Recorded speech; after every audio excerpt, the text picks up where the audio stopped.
Hello everyone, के छ तपाईहरुको खबर? आज चाहिँ एकदम सुन्दर दृश्य भनौँ। अब यो हाम्रो चाहिँ पारीवन भनेर भन्छौँ। अनि यो दृश्य सहित म उपस्थित हुँदैछु तपाईहरुकै गाउँघरको एउटा मान्छे, बेरोजगार सङ्घको अध्यक्ष मान्छे म उपस्थित हुँदैछु है त।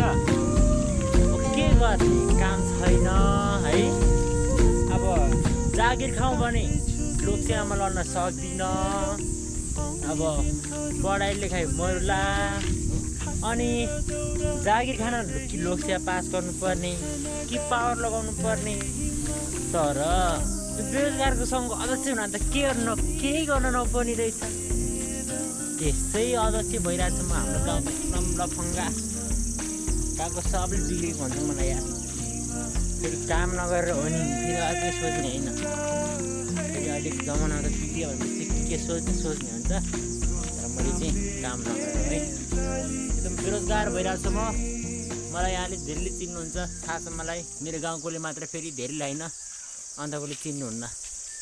अनि तपाईँहरूको बिचमा म के भन्न आइरहेको छु भने, तपाईँहरू पनि कतिजना बेरोजगार हुनुहुन्छ होला है।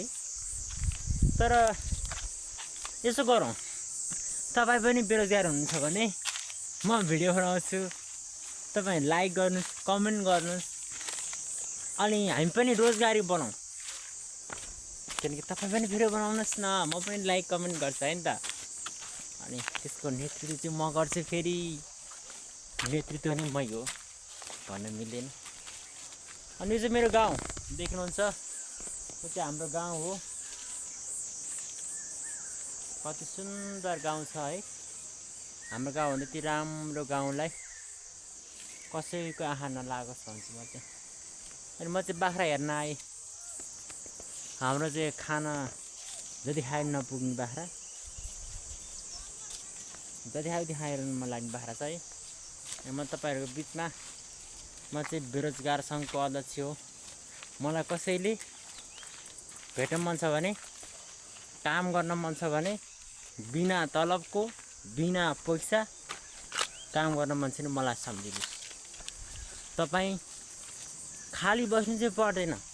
तपाईँ बेरोजगार हुनुहुन्छ भने मलाई सम्झिनुहोस्। म चाहिँ म भिडियो बनाउँछु, तपाईँ लाइक कमेन्ट सब्सक्राइब गर्ने। त्यति भएपछि पुगेन। फेरि कोही बिल्ला हालेको ए यो चाहिँ आकाश हो, पृथ्वी हो।